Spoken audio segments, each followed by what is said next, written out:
Janë me qindra mijëra të huaj që e zgjedhin Sarandën për pushime verore. Për një pjesë, kjo ardhje intrigon për të bërë pronar të një trualli për ndërtim ose një apo disa apartamenteve të ndërtuara për t'i zhvilluar. Bledi Lapa, një nga operatorët e agjensive imobiliare me përvojë tashmë 10 vjeçare në Sarandë, thotë se 95% e blerësve janë shtetas të huaj.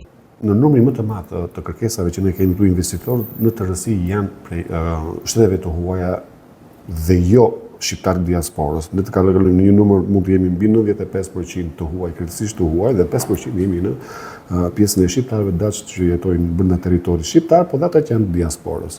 Preferojnë ndërtime të cilat kanë tendencë për të shfrytëzuar për turizmin, pra investimet të cilët të huaj të bëjnë këtu i bëjnë me tendencë për sa i përket edhe të bashkojnë blerjen një apartamenti për arsye turistike, pra shfrytëzim të turizmit gjatë sezoneve të verës, shfrytëzim ekonomike dhe përfitim ekonomike nga kjo pjesë, por edhe si një rritje graduale të vlerës që pasuria e paluajtshme merr ndër vite, për një përfitim më të lartë në një perspektivë më të ardhme. Blerjet e realizuara janë shtuar 300% në këto 3 vite, por çfarë bën Sarandën të kërkuar për të patur këtu një pasuri? Veçoritë klimatike nuk janë gjithçka, pasi sipas operatorit Lapa, ndodhja e Sarandës në portat e BE-s nga investitorët e huaj merret si një siguri më shumë për të investuar në pasuritë e paluajtshme. Vit pas pandemisë ka patur një rritje, mund të themi, dhe 300% të kërkesave të cilat ne kemi patur për nga investitorët tuaj për blerjen e pasurive të paluajtshme në Shqipëri. Po i referohemi gjithmonë apartamenteve në shumicën e rasteve. Si qytet, lidhja të cilën ne kemi me Europën, përfshi duke referuar pjesës së Greqisë dhe ishullit të Korfuzit, në përgjithësi është lidhja si detare si ajrore e portit dhe aeroportit, edhe që vetë qytetarët e huaj kanë mundësi të marrin udhëtimet, gjithsesi edhe duke qenë në portat e Europës, ne ka një garanci, le të themi, më të mirë për sa i përket pjesës sigurisë në investimet e tyre. Kjo është e para. E dyta, detyron ka bukuritë e veta.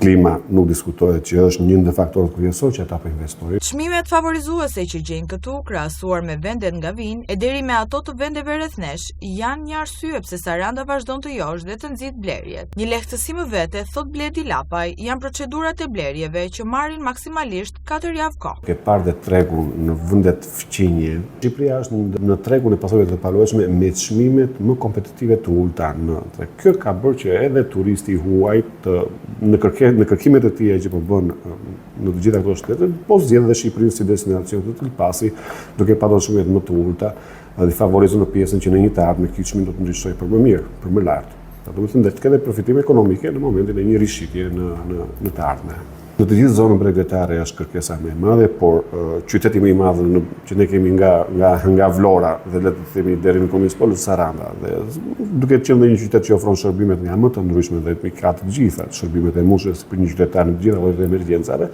Saranda është më e pëlqyer. Fshatra turistike, mund të themi fshatra turistike ose fshatrat e vita, siç është Vuno, Himar, Jal, Dhërmi, Palas, nuk ka godina multifunksionale në shitje, pra investitorët të cilët investojnë aty për të ndërtuar diçka nuk e bëjnë me tendencë për të bërë godina multifunksionale në shitje, apartamente në shitje. Ka një mungesë të apartamente në ato zona, dhe gradualisht çmimet në një pasuri të paluajtshme të vogël individuale ka një rritje të lartë pas sa i përket çmimit, sepse e bën kërkesë oferta. Në tregun e pasurive të paluajtshme rezulton që blerësit më të parë të kenë qenë nga vendet skandinave për të vijuar me italianët. Vitet e fundit, sipas agjentëve imobiliar të shitjes së pasurive të paluajtshme, on top janë polakët dhe çekët, dhe së fundmi gjermanët dhe austriakët. Po qasja e shqiptarëve të diasporës cila është? Çdo lloj kontrate ka përfunduar në mbarvajtjen e saj të plotë, siç është për të kryer. Nga momenti i kryerjes së një kontrate tek zyra e noterit publik deri tek përfundimi i saj duke u certifikuar